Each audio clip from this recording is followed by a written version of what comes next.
ذابح کون ہو، یعنی کون شخص جو ہے وہ ذبح کرے، اس کے معنی یہ ہیں کہ جو ذبح کرنے والا ہے اس کا دین و مذہب کیا ہونا چاہیے۔ دیکھیے، ایک تو ظاہر ہے کہ مسلمان ہونا چاہیے، لیکن ایک مسئلہ اس کے اندر پیش آتا ہے، اور وہ یہ ہے کہ اگر کوئی ذابح مثلاً وہ غیر اہل کتاب کافر ہو، کیونکہ دیکھیے جب یہ ہوتا ہے نا کہ اتنی زیادہ قربانیاں ہو رہی ہوتی ہیں یہاں پر کہ جو پراپر جو قصائی ہیں ان کی تعداد تو بہت کم ہے اور قربانی اتنی زیادہ ہو رہی ہے، یعنی میں نے آپ کو بتایا تھا کہ 75 لاکھ کے قریب جو ہے نا اشخاص، یا 1 کروڑ کے قریب اشخاص جو ہے قربانی کر رہے ہوتے ہیں پاکستان کے اندر صرف، تو 1 کروڑ قصائی تو نہیں ہے پاکستان کے اندر۔ تو یہ پھر کیا ہوتا ہے کہ مختلف قوموں کے اور مذاہب کے لوگ بھی قصائی بن کے اس میں آ جاتے ہیں۔ ہندو قصائی آ گیا مثلا، قادیانی آ گیا کوئی، آپ کو پتہ چلا۔ تو بہرحال اگر ہندو یا قادیانی ہو یعنی غیر اہل کتاب ہو تو پھر زیادہ تر علماء یہ فرماتے ہیں کہ نہیں، اس کا تو ذبیحہ صحیح نہیں ہے، کافر کا ذبیحہ۔ ایک یہ والا مسئلہ ہے، لیکن ایک آدھ علماء کا ایکسیپشن ہے جو بھی آگے چل کر آئے گا۔ تو بہرحال اگر کوئی غیر اہل کتاب ہے تو اس کا ذبیحہ صحیح نہیں ہے، کچھ علماء فتوے کی بنا پر کچھ احتیاط واجب لگا کے منع کرتے ہیں۔ ناصبی اگر ذبح کرتے، بعض ایسے بھی ہوتے ہیں کہ جو دشمنان اہل بیت ہوتے ہیں، ہمیں پتہ ہے کہ شخص پکا دشمن اہل بیت ہے، البتہ یہ ذرا بہت مشکل سے پتہ چلتا ہے کہ عینی دشمن ناصبی کے معنی یہ ہیں کہ جو اپنی دشمنی اہل بیت کو علل اعلان ظاہر کر دے۔ ایک ہے کہ دل کی، ہمیں پتہ ہے کہ دل میں یہ دشمنی رکھتا ہے، کیونکہ دیکھیے آج کل دشمنی اہل بیت نواسب کی ایک لحاظ سے، یعنی جو دوسری چیز ہے کہ ظاہر ہے کہ وہ آئمہ کو تو برا بھلا ظاہر بظاہر نہیں کہہ سکتے، آج کل ایسا ماحول ہو گیا ہے کہ بہرحال کوئی ان کو ظاہر بظاہر برا بھلا نہیں کہہ سکتا ہے، لیکن اپنے اس بغض و عناد کو وہ شیعوں کی دشمنی میں نکالتا ہے، یعنی ان کے خلاف ہو جاتا ہے، تو ہم اس کے اوپر اپلائی نہیں کریں گے کہ یہ شخص ناصبی ہے، چاہے ہمیں پتہ ہی کیوں نہ ہو کہ ہمارا دشمن ہے۔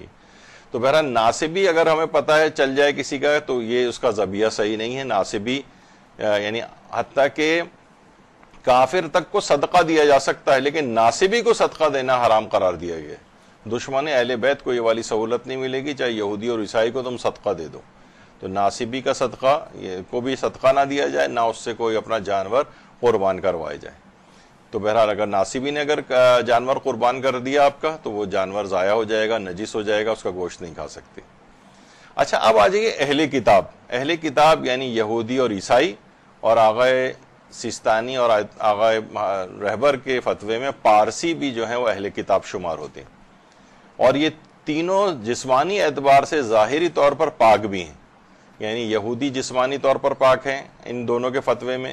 عیسائی بھی پاک ہیں، اور پارسی بھی جسمانی اعتبار سے پاک ہیں، یعنی کوئی مثلا کوک رکھ لیا اپنے، ماسی ہے کوئی مثلا وہ عیسائی ہے وہ آ کر جھاڑو پوچھا کر رہی ہے، یا کوئی پارسی ہے جو اس طرح سے کام کر رہا ہے کوئی، یا کوک ہے مثلا، تو اس کا گیلا ہاتھ بھی ان چیزوں کے اوپر لگ جائے تو کوئی فرق نہیں پڑتا اور پاک سمجھا جائے گا۔ لیکن کیا اہل کتاب کا ذبیحہ بھی صحیح ہے یا نہیں ہے؟ تو اس میں دیکھیے کچھ تو میں آپ کو بتا دوں کہ موجودہ تو زیادہ تر علماء اس کو منع ہی کرتے ہیں کہ اہل کتاب کا ذبیحہ بھی ٹھیک نہیں ہے، لیکن ہمارے علماء کا ایک گروہ جو متقدمین علماء کہلاتے ہیں، بہت ابتدائی غیبت صغرا کے دور کے جو سے جن کی ابتدا ہوئی ہے وہ متقدمین علماء کہلاتے ہیں۔ میں ایک ویسی بیچ میں بات آ گئی تو بتا دوں کہ علماء کے ادوار کے اعتبار سے 3 گروہ ہیں اس وقت۔ ایک متقدمین علماء ہیں جو بہت پہلے کے ہیں، ایک متاخرین علماء ہیں، اور ایک متاخر المتاخرین علماء ہیں، یعنی ابھی جو علماء چل رہے ہیں جتنے ہمارے، یہ متاخر المتاخرین، آخروں میں بھی آخری والے جو ہیں وہ علماء کہے جاتے ہیں۔ تو متقدمین، متاخرین اور متاخر المتاخرین۔ تو کچھ ہمارے علماء ایسے گزرے ہیں، 2 عالم خاص طور پر، ابن جنید اسقافی، یعنی یہ اس زمانے کے علماء میں جو جب غیبت صغرا، یعنی انہوں نے امام کی غیبت صغرا کا دور بھی درک کیا ہے، ابن جنید اسقافی اور ابن ابی عقیل عمانی، یہ 2 علماء خاص بات سے، صلاح ابن جنید اور یہ ابن ابی عقیل عمانی، یہ بہت متقدمین علماء۔ وہ کہتے تھے کہ مطلق طور پر اہل کتاب کا ذبیحہ صحیح، یہ گروہ ہے، یعنی یہ کبھی فتویٰ یہ دوبارہ آ جائے اور موجودہ زمانے میں ایک مجتہد کا فتویٰ اس سے ملتا جلتا ہے، کبھی موجودہ بھی آگے چل کے بیان کروں گا۔ تو اہل کتاب نے اگر ذبح کیا ہے جانور، پتہ چلا آپ کو ارے یہ تو بھائی عیسائی تھا جو جانور ذبح کر کے چلا گیا، اب کیا کیا جائے؟ تو بہرحال میں بتا دوں کہ یہ ایک تو پرانے زمانے کے جو علماء ہیں ان میں ابن جنید اور مثلا یہ ابن ابی عقیل عمانی، ان کا یہ فتویٰ رہ چکا ہے، اور بعد کے کچھ علماء ہیں جیسے آیت اللہ سید محمد صادق روحانی، ابھی کچھ ہی عرصے پہلے ان کا انتقال ہوا ہے، اور شیخ صدوق کا بھی یہی نظریہ تھا کہ اگر یہ اہل کتاب افراد اگر تسمیہ پڑھ کر یعنی اللہ کا نام لے کر ذبح کر دیں تو ان کا ذبیحہ بھی ٹھیک ہے، یعنی یہ ذبیحہ اللہ کا نام لے کر بھی اگر کر دیا جائے تو ٹھیک ہے۔ تو بہرحال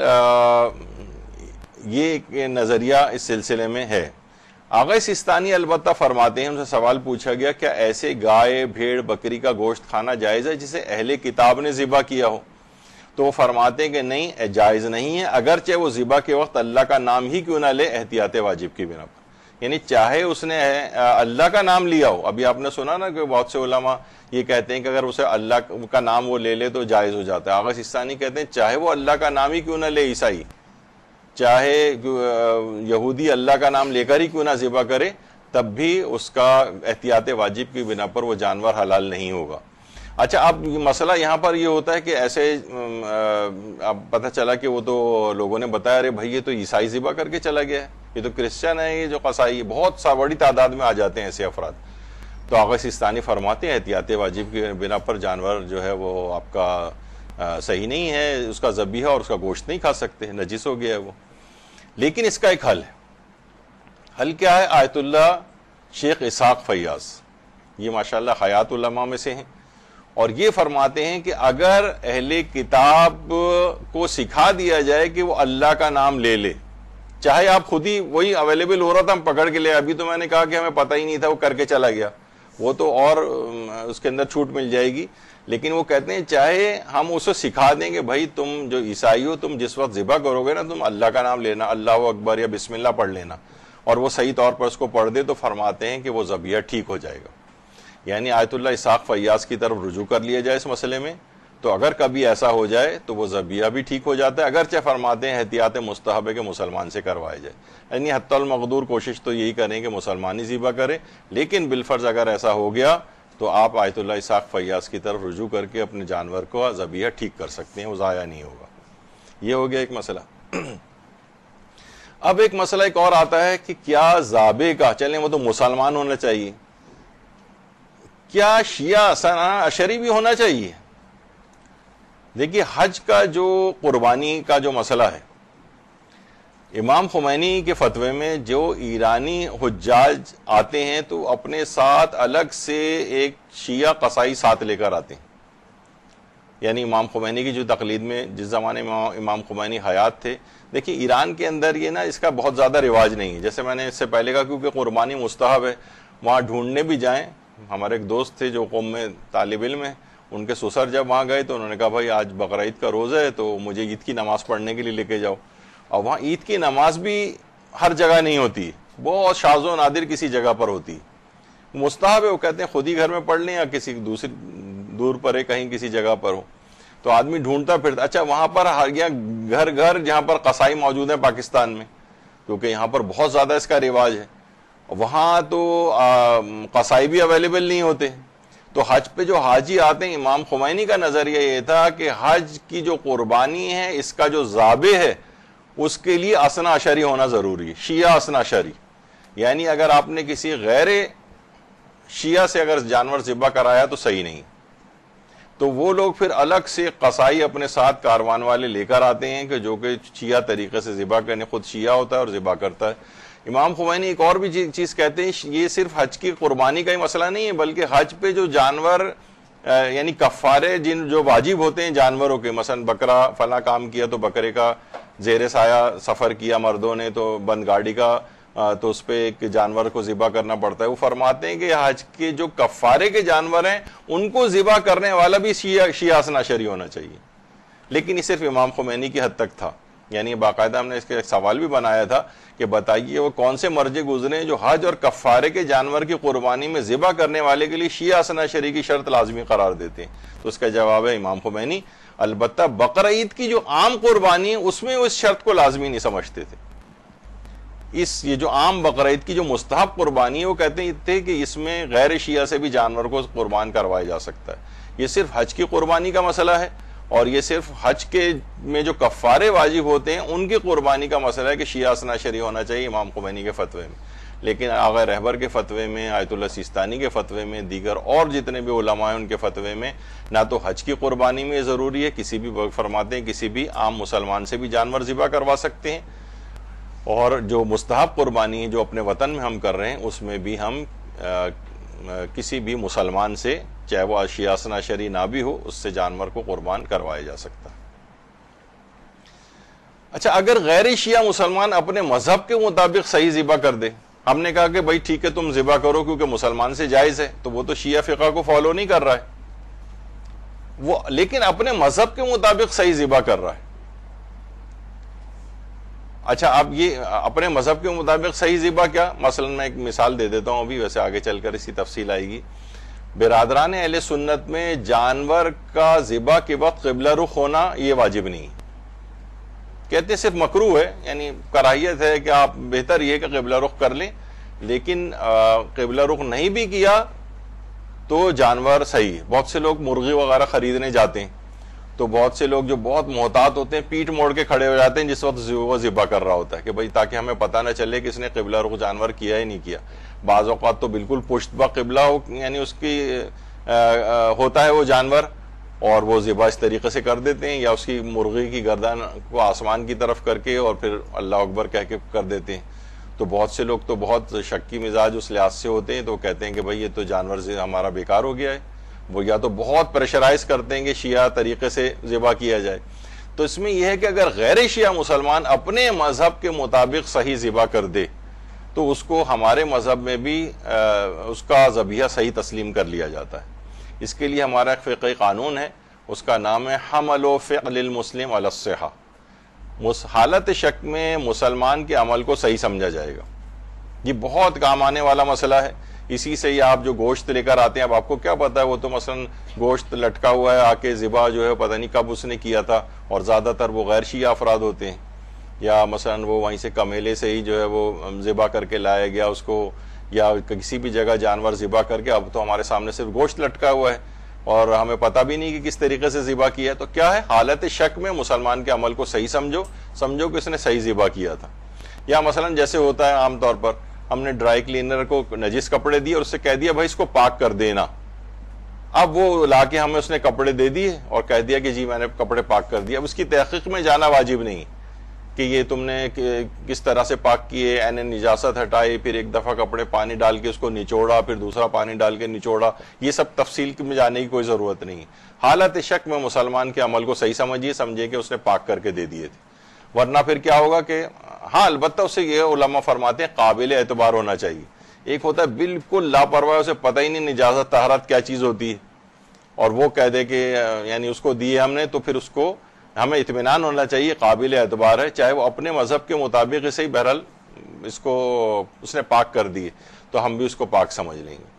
تو یہ ایک بڑا فقہ کا ایک کام آنے والا مسئلہ ہے. یہ ذبیحے کے اندر بھی چلتا ہے اور یہ نجاست طہارت والے مسائل میں بھی چلتا ہے, اور بہت ساری جگہوں پہ قانون چلتا ہے حمل و فعل المسلم علی الصحہ. حالت شک میں مسلمان کے عمل کو صحت پہ محمول کیا جائے گا, یعنی اس نے صحیح کام انجام دیا تو ذبیحے میں بھی چلے گا. یہ یعنی حالت شک میں مسلمان کا ذبیحہ یہ صحیح سمجھا جائے گا. اور دوسرا کیا ہے کہ اس نے اپنے مذہب کے مطابق صحیح ذبح کیا. اچھا, اب ایک سوال پوچھا گیا ہے علماء سے کہ آیت اللہ سیستانی سے سوال پوچھا گیا ہے کہ کیا غیر شیعہ سے ذبح کرانے میں کوئی قباحت ہے, کوئی قباحت؟ تو آیت اللہ سیستانی نے فرمایا کوئی قباحت نہیں. یعنی چاہے شیعہ اثنا عشری قصائی موجود ہی کیوں نہ ہو, تب بھی ہم غیر شیعہ مسلمان سے جانور کو ذبح کرا سکتے ہیں, کوئی قباحت نہیں. اور وہ اپنے مذہب کے مطابق صحیح ذبح کر دے تو کافی ہے, اس میں کوئی پریشانی کی بات نہیں. اچھا, اگر ذابح اسماعیلی یا بوہری ہو, بعض اوقات دیکھیے میں نے کہا نا کہ اتنی زیادہ کھپت ہو گئی ہے قصائی، برساتی قصائی جسے کہا جاتا ہے، تو وہ ایک دم سے امٹ کے نکل آتے ہیں. تو وہ اب بہت سے تو وہ ظاہر ہے وہ اناڑی ٹائپ کے بھی ہوتے ہیں، کیونکہ اس سے پہلے کبھی ذبح نہیں کیا ہوتا. انہوں نے کہا کوئی بات نہیں، اس میں تو اپنے یعنی ایک ہی دن میں انسان جو ہے نا وہ لاکھوں روپے کما لیتا ہے، تو اس میں اسماعیلی بھی نکل آتے ہیں، بوہری بھی نکل آتے ہیں. تو بہرحال اسماعیلی اور بوہری حضرات ان کو بھی مسلمان کے احکام ان کے اوپر لاگو ہوتے ہیں، جب تک کہ خاص طور پر اسماعیلیوں کے جب تک کہ وہ اپنا کوئی ایسا عقیدہ نہ ظاہر کریں جس سے کفر لازم آتا ہو، اور کفر بھی اس طرح کا لازم آتا ہو کہ جس سے انکار رسالت لازم آتا ہو. تو یہ ذرا بڑی ٹیکنیکل اور وہ ہے، لیکن عام طور پر ان کے ان کو عام طور پر اسلام کے احکام ان کے اوپر ہوتے ہیں. تو بہرحال کوئی اسماعیلی اگر ذبح کر دے جانور کو آغا خانی تو اس کو بھی ہم ذبیحہ صحیح مانیں گے، اور بوہری بھی اگر ذبح کر دے تو اس کو بھی صحیح مانا جائے گا. سوائے اس کے کہ بہت سی جگہ ایسی ہیں کہ ہنزا وغیرہ کے جو علاقے ہیں اس میں وہاں ان کی اکثریت ہے، تو وہ اپنے اکثر سننے میں آتا ہے کہ بعض افراد اپنے عقائد کا اظہار کرتے ہیں. تو بہت سے علماء نے ہنزا کے جو اسماعیلی ہیں ان کو ان کے عقائد کی بنا پر جن کا وہ اظہار کرتے ہیں اس کو کافر قرار دیا انہیں. لیکن بہرحال یہ کہ جو اور دیگر علاقوں کے رہنے والے ہیں، کیونکہ یہ باطنیہ فرقہ کہلاتا ہے، یہ اپنے عقائد کو چھپاتے ہیں. میری ایک دوست ڈاکٹر تھے وہ جو بوہری تھے اور بوہری سے شیعہ ہو گئے تھے وہ، تو میں ان سے پوچھتا تھا بھائی ان کی کوئی کتابیں کوئی چیز ہو، تو وہ کہتے تھے میں کتابوں کی ڈیمانڈ بھی نہیں کر سکتا اپنے، یعنی ان کے یہاں اتنی چھپا کے کتابیں رکھی جاتی ہیں کہ ان کو اگر کہا جائے کہ بھائی ہم اپنے عقائد کی کتابیں ہمیں پڑھنی ہیں یا کچھ ہے، تو ان کو شبہ ہونے لگتا تھا کہ کیوں یہ مانگ رہا ہے کتابیں. تو ان کا حقہ پانی بند ہو جاتا تھا. بہت سے اسماعیلی جو ہے وہ شیعہ ہوئے ہیں تو ان کو بہت پرابلم کا فیس کرنا پڑا، اور وہ ان کی طرف سے مالی امداد بند ہو گئی، رشتے دینے بند ہو گئے لوگ ان کو. تو بڑی پرابلم کا شکار ایسے افراد ہوتے ہیں جن کی کمک کرنی چاہیے. بہرحال تو بہرحال اگر قربانی کی حد تک یہ ہے کہ ذابح جو ہے اگر اسماعیلی ہو یا بوہری ہو تو بہرحال حالت شک میں اس کے یعنی ذبیحے کو صحیح سمجھا جائے گا، اس طور پہ کہ ان پہ مسلمان کے احکامات جاری ہوتے ہیں جب تک کہ وہ واضح طور پر اپنے کفریہ عقائد کا اظہار نہ کرے، اور وہ بھی اظہار ایسا ہو کہ جس سے انکار رسالت لازم آتا ہو. ایک ٹیکنیکل سی بحث ہے جو کبھی اور انشاءاللہ. اچھا اب آ جائیے ذابح یعنی جو ذبح کرنے والا ہے. دیکھیے ابھی ہم کہاں تک پہنچے تھے کہ ہم جانور ذبح کے لیے گھر میں لے آئے تھے، اور اب مثلا اب ہم آدمی تلاش کر رہے ہیں. تو اب ہم آپ نے دیکھا کہ کون سا ہے، مسلمان ہے کہ کافر ہے، تو ناصبی ہے تو اسماعیلی ہے کہ بوہری ہے کہ ہندو ہے، سکھ ہے اور یہودی ہے، پارسی ہے، کیا ہے، شیعہ سنشری ہے نہیں. تو کتنے مسائل اس کے اندر آئے. اس کے اندر غیر ممیز بچہ اگر ذبح کرے، یہ ویسے ہی ایک ہے، بہت سی چیزیں ایک نا آپ کے فقہ میں نا بہت سی چیزیں فرض بھی کی جاتی ہیں تاکہ آپ کا دماغ بالکل کلیئر ہو جائے سارے مسائل سے. غیر ممیز بچہ اگر ذبح کرے تو یہ کافی نہیں، جانور بھی نجس ہو جائے گا. اس کے ذبیحے کو صحیح نہیں سمجھا گیا. غیر ممیز یعنی 5 6 7 سال کا بچہ ہے اگر مثلا، اور وہ تمیز تہذیب ایسا نہیں رکھتا ہے اور وہ جانور ذبح کر دے تو اس کا ذبیحہ ٹھیک نہیں. اچھا عورت یا ممیز بچہ اگر ذبح کرے، یعنی عورت کے لیے بھی ہے کہ اگر عورت بھی اگر ذبح کرتی ہے تو اس کا ذبیحہ بالکل صحیح ہے. مشکل ہے کہ عورتیں ذبح کریں، پہلے تو کاکروچ وغیرہ کو سے ابتدا کریں، اگر اس سے ان کا ڈر اور ختم ہو جاتا ہے تو پھر آگے کی طرف جائیں گی. تو بہرحال عورتوں کے لیے بھی ذبیحہ بالکل جائز ہے، اور ممیز بچہ بھی اگر ذبح کرے تو وہ بھی ذابح ہو سکتا ہے. یعنی سمجھدار ہو گیا ہے، 12 13 14 سال کا ہو گیا ہے، ممیز ہو گئے، تو اس کے ذبیحے کو بھی اگرچہ یہ بالغ نہیں ہوا ہے لیکن اس کا ذبیحہ صحیح سمجھا جائے گا. یہ ایک مسئلہ ہوا. جب بھی آغا سستانی ایک استفتہ میں فرماتے ہیں کہ عورت بھی جانور ذبح کر سکتی ہے، اور نابالغ بچہ اگر ممیز یعنی سمجھدار ہو اور ذبح شرعی کو انجام دے سکتا ہو تو کافی ہے. یعنی صحیح طریقے سے اس کو انجام بھی دے جو طریقہ ذبح کرنے کا ہے، تو پھر اس کا ذبیحہ بھی ٹھیک مان لیا جائے گا. آغا سستانی سے ایک استفتہ اور پوچھا گیا، اگر چاقو 2 دستے والا ہو اور 2 لوگ اسے پکڑ کر ذبح کریں تو کیا کسی ایک کا یا دونوں کا نصف اللہ کا نام لینا کافی ہے یا نہیں ہے؟ تو انہوں نے جواب دیا اس طرح سے جانور تو ذبح ہو سکتا ہے کہ ایک طرف سے ایک آدمی نے پکڑا ہوا ہے، دوسری طرف سے اس کا ہینڈل دوسرے آدمی نے پکڑا ہوا ہے، لیکن دونوں ہی کے لیے اللہ کا نام لینا ضروری. یعنی کوئی ایک آدمی اللہ کا نام لے، مثلا ایک آدمی اللہ کہہ رہا ہے، دوسرا اکبر کہہ رہا ہے، یہ نہیں چلے گا. یعنی ایک ہی آدمی جو ہے یا تو دونوں اس کے اندر لینے چاہیے، کیونکہ دونوں مل کر ذبح کر رہے ہیں تو دونوں اللہ کا نام لیں گے اور تو ٹھیک ہو جائے گا.